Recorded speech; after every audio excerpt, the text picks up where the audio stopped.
Hi everybody, I'm Greg. Welcome to Goodbye Gluten, where Saying goodbye to gluten does not mean saying goodbye to great food and great taste.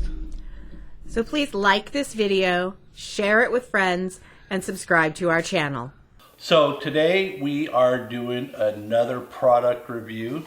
This is Sonoma Flatbreads Gluten-Free Supreme Pizza. Now I've not had this before, so I'm interested in trying this.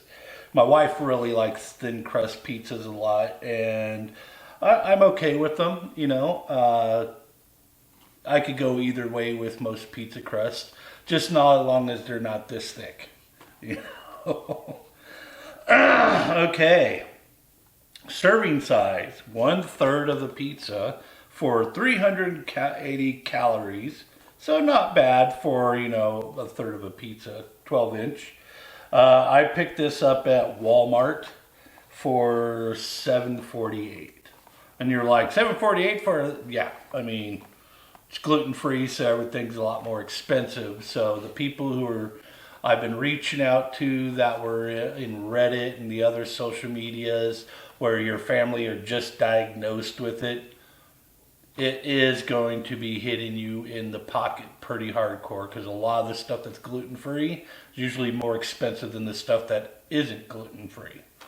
Especially like if you go down the bread aisle, you're just like, oh, $2 for this, $8.45. You know, and the loaf is like half the size of the normal loaves.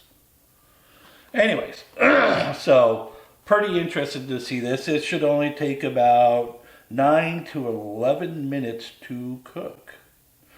And make sure that this is all the way cooked, because those are uncured pepperonis. Okay, let's see what this looks like when it comes out of the packet.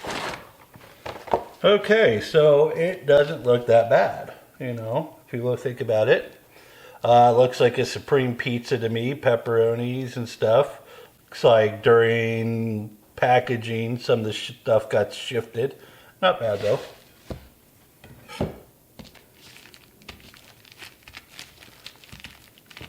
Dang it.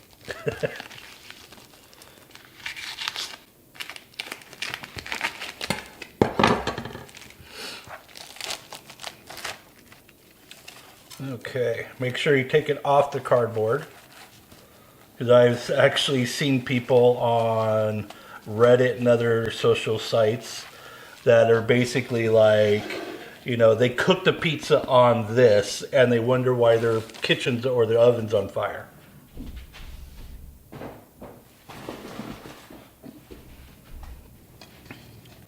So now generally when me and my wife make gluten-free pizzas, right, a lot of times we'll just get the pepperonis, because we always have bell peppers and onions and usually ground up sausage all around, you know.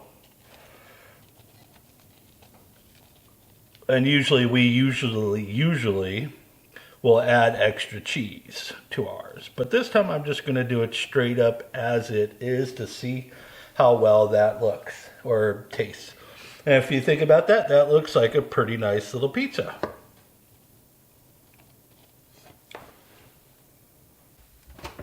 Into the oven for 9 to 11 minutes. And so far, this is what it comes out. So, crispy crust. It did stick to my pan a little bit. Okay, now if you want a true pizza cutter, this one is to get. This is a Kitchen Star pizza cutter. I've always wanted one of these for years. Look how fast that is. Okay.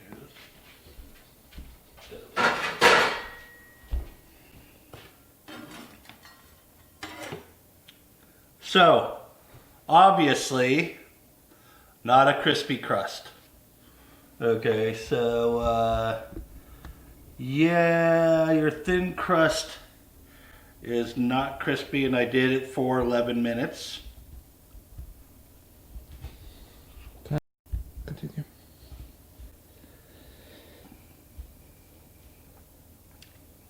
It's not bad. Although when I'm expecting someone to say crispy crust, yeah, I'm expecting the whole thing to be crispy. Not just this part right here. I mean, the rest of this is basically like a normal pizza crust that's going to be kind of soft in the middle area.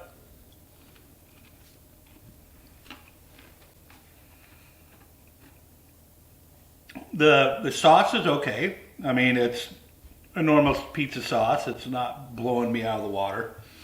The peppers are okay. The pepperonis are pretty good. I mean, but and the cheese has actually got a good flavor, but still, it's, if I was going to turn this into a crispy crust, I would have to cook this for about 13 to 14 minutes. Okay, I don't know why they stated 8 minutes on this. I mean, literally, wrap sliced pizza directly onto a. Oh, that's their issue. They want you to actually put this on the oven rack. Okay, most people I know when they're cooking in electrical ovens, this is one of the dumbest things to ever do. For the sheer factor is sauces drip off, cheese drip off. Next thing you know, you got this huge mess in your oven, or it starts setting fire and you got your entire house filled with smoke. So people who are like, hey, you know, I can do that, go ahead. You want to try that, go ahead. But whenever I cook pizza, I put it on a pizza sheet, right? And then cook it that way. I don't ever do that. I mean, my brother Rob did that at my house once when my youngest was like a wee little one, and oh my God, he literally burnt the crud out of his pizza so bad. And our house was filled with smoke for so long, it was insane. I mean, I had to take my littlest one out of the house and, you know, walk around the block a while he opened up all the windows and stuff. And it was just horrible, you know. But otherwise, this isn't a bad pizza. I mean, thinking if I put it on a rack, right, or put it on the rack and then put a pizza sheet on the lower half of the oven, then it probably would have been a little bit more of a crispier crust. So I'm actually going to give this 8 out of 10. Just for the sheer factor is that, you know, the crust wasn't as crispy, and no, I'm not going to put it directly over a heating coil like that. That's just insane. So I want to thank you all for watching this video. Maybe try out this Sonoma flatbreads and give them a try. I want to say thank you for subscribing and sending us comments, all of you. And remember what we always say here at Goodbye Gluten. Saying goodbye to gluten does not mean saying goodbye to great food and great taste. You have a great day.